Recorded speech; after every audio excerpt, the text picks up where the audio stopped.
I want to kiss you. It's true I have not bothered to see you since that strange yellow day. I've been preoccupied with that house on Benefit Street and the area adjacent to it. You never mentioned that wooded plot of land, so I suspect you haven't really investigated the neighbourhood of the Shunned house. You have been excited by its legend. But it's just a story for you, not something that dwells in haunted reality. I was mesmerised as you spoke of it, that day of yellow light, and so I could not resist going to look at it after we had our little meal. Everyone in the café on College Hill was talking about the yellow day, and we never did get any explanation of the phenomenon. Do you remember the shadows of the clouds on the pavement as we walked to our rendezvous? Have you ever noticed the shadows of clouds before? I've been aware of shifting light, of brightness turning into shade as clouds obscured the sun. But this was different. This display we saw crawling on the pavement, the unnerving shapes of the grotesque clouds that crept across the sky as we watched them through the yellow light. Do you remember how nervous it made you, to watch those shadows play across the surface of my eyes, so that the substance of my jelly orbs seemed transposed, exchanged with alien element? I smiled when you mentioned it, as I am smiling now. It was the yellow day that brought to your mind the yellow house and its unfathomable aura. You had mentioned it briefly once or twice, but on this occasion you expounded on its history, and spoke so acutely of its place in the history of haunted Providence. You mentioned that Poe had often walked past it, on his way to court Mrs. Whitman, or as he journeyed so as to dream in this burying-ground to which I have spirited you. Perhaps Poe sat on this very slab that cools our bums. You mentioned the history of that yellow house. It looks so pretty now, alas, so clean and unspoiled, of the tale of how two gentlemen entered it so as to pierce its mystery, with only one of them emerging alive and semi-sane. They had gone into the Shunned house with cocky scientific assurance, but they were unnerved by the patches of mould that took on such suggestive shapes, similar to the shapes of those clouds we viewed as we peered upwards through the yellow light of that strange day, and their health was sapped by the Titan thing that burrowed beneath that house, the dead yet dreaming enigma. How enticing your voice sounded as you spoke of it on that yellow day, and how impossible it was for me to resist walking down College Hill after our tete-a-tete, so as to touch my hand to the yellow wood of the lower section of the house on Benefit Street. And I did indeed sense something, but it didn't surge from the house itself, but from the adjacent wooded area. I pointed to the little spot on our way to this burying-ground, just before we passed the Shunned house.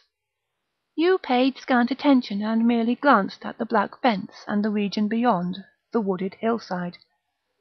I had been instantly drawn to it on the day of yellow light, for woodland had always been a kind of asylum for me from the world.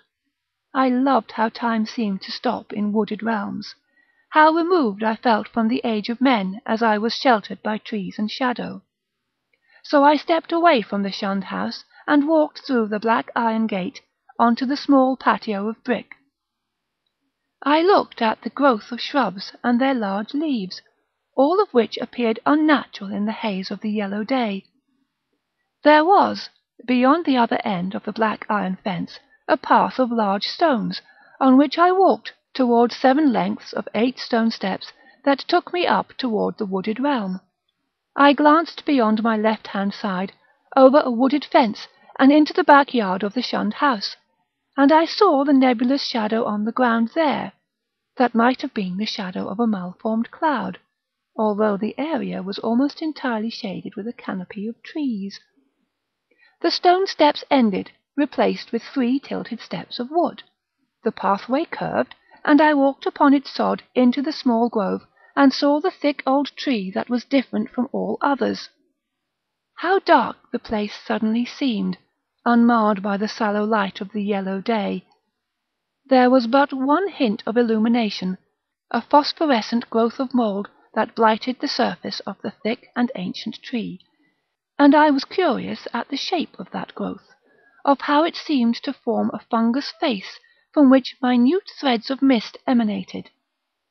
Something in the shape of that pale fungi drew me to it, so as to investigate its form and fragrance, for it had an aroma that was such as I had never inhaled, an intoxicating bouquet that intensified as, standing just before it, the fleshy surface expanded subtly and threw off infinitesimal streams of sickly mist that floated to my nostrils, which sucked them in. And at the sound of my sudden ecstasy, the curious face of mould curled what might have been a mouth, and the shape was so inviting that I could not resist but press my lips onto it. And so I have come to you, on this foggy day in Providence, and lured you from your little world among the university lads, and held your hand as we walked past the little park adjacent to the Shunned house. And we walked the streets where once Poe trod, and climbed down the steps that led to the winding walkway that took us into this enchanting burying ground.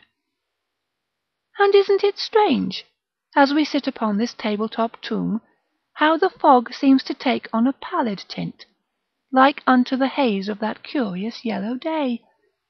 Your large eyes are so lovely, as they study the spots of mould that begin to blossom on my face. Caught in sudden perplexity, you cannot move as I tilt toward you, and press my mouth to yours, as the tiny stem of mist seep from the spongy patches on my face, and so intoxicate you. You will not protest, as I peel one soft tissue of fungi from my visage and place it on your tongue. I want to kiss you. One last time.